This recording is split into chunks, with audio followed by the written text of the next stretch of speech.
To me, Global Reach Out is inspiring. It's connecting with God, reaching out to the world, and impacting life. The stories that are shared is so personal and it deeply impacted me. Global Reach Out to me is reach out to the truth. Connecting hearts, connecting lives. You're listening to Global Reach Out. Hello everyone, welcome to Global Reach Out. It is my joy and privilege to introduce to you Bringing Heaven Home, a new series for the year. My name is Elaine and I'm the children pastor from Queenstown Baptist Church since 2001. Married for 14 years to my husband Jason Tan, and we are blessed to have 3 lovely children, 2 boys and 1 girl, aged 12, 11 and 9 years old. My vision is to see children being well developed, raised up and released into their full potential for God. I believe discipleship begins at home, and my focus is to help and equip parents to make home the primary place where faith is nurtured. When our family is strong, our community and nation will be strong. Father is the key pillar in the home, and mother needs to come alongside to support our father to bring heaven home. Strong fathers build strong families, and strong families build strong communities, and strong communities will make a strong nation. In this Bringing Heaven Home series, we will be sharing with you from the book taken from The World Needs a Father and the Mother's Design.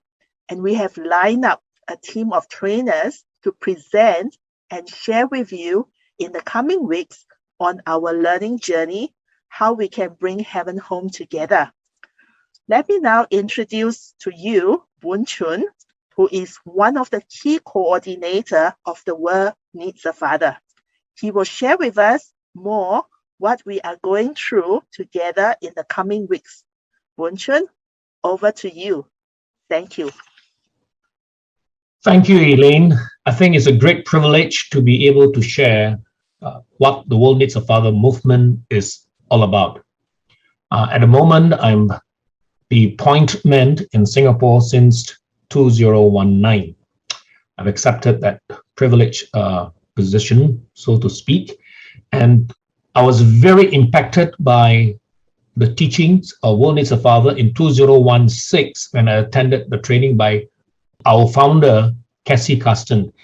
Cassie Carsten is the founder of the World Needs a Father movement in South Africa, 2014. He addressed the issue of fatherlessness in Africa.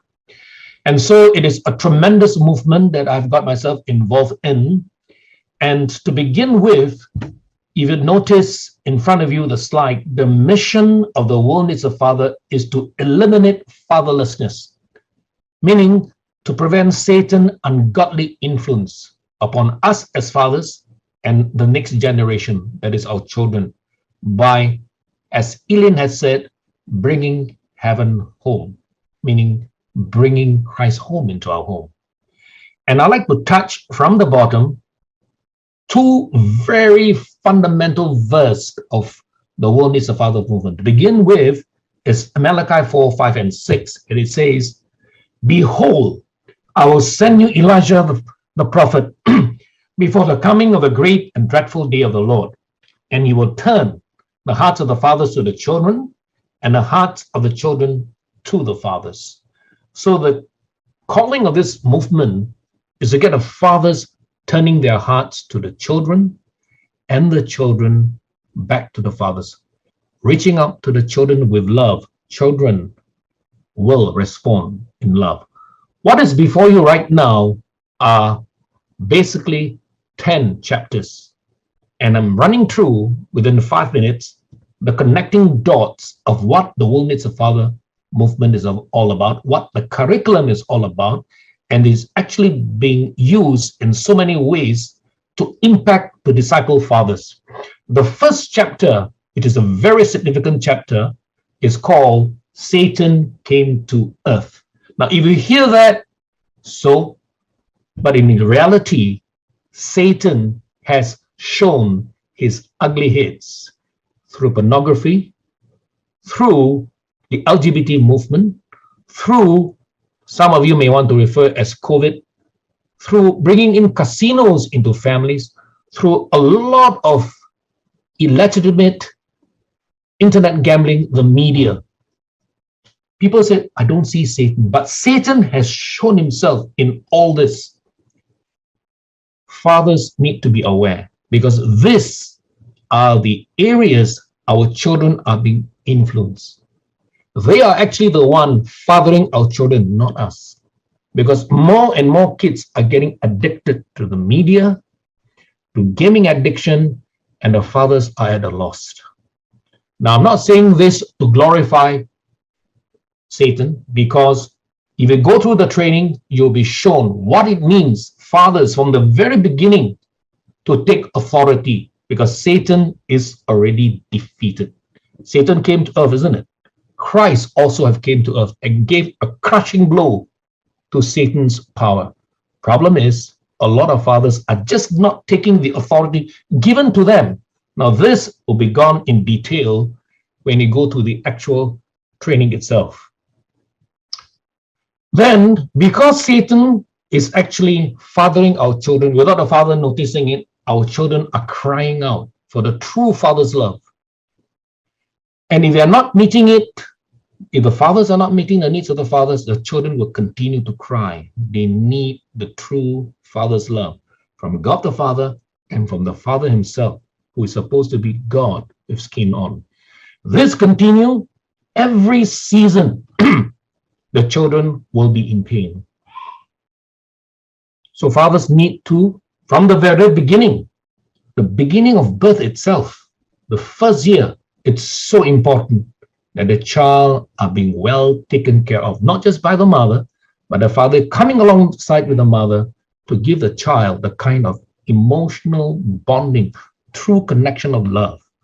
This, when done well, would prevent lots and lots of emotional wounds upon the child's life. But this wound we are talking is about the father. The fathers themselves are being wounded, are being hurt. What are these wounds? The fathers themselves have to go in through a serious consideration of learning to forgive his own father who have hurt them. And then in chapter 10, we are talking about learning to seek forgiveness from your children, because many fathers have hurt their children without knowing it. And then again, when you go through the chapter, we'll bring you into a serious humbling moments of what it means to seek forgiveness from your children. Now, if the father would have done that well, real manhood issue of the child will not be an issue. Because if they portray what it means to be a real godly man, real godly father, the children will have an image right before them in the family. Fathers living a godly life at home. And how do you go about doing that? That's where the remaining parts from chapter 6 onwards comes into play. And that is the pillar of what the world needs a father is all about, which is in Matthew 17:5. In the Transfiguration, if I can recall, Peter was saying something, he was interrupted by a voice. And that was the voice of God the Father, who says, "This is my son, whom I love," the emotional security, whom I'm well pleased. God the Father is so pleased with his son. That's where affirmation comes in. And the last instruction, which is one of the most significant instruction given to the disciples, is what? Listen to him. Listen to Christ. Christ then would even be the role model of what the kind of manhood, what the kind of authority that we should be talking about. Listen to him.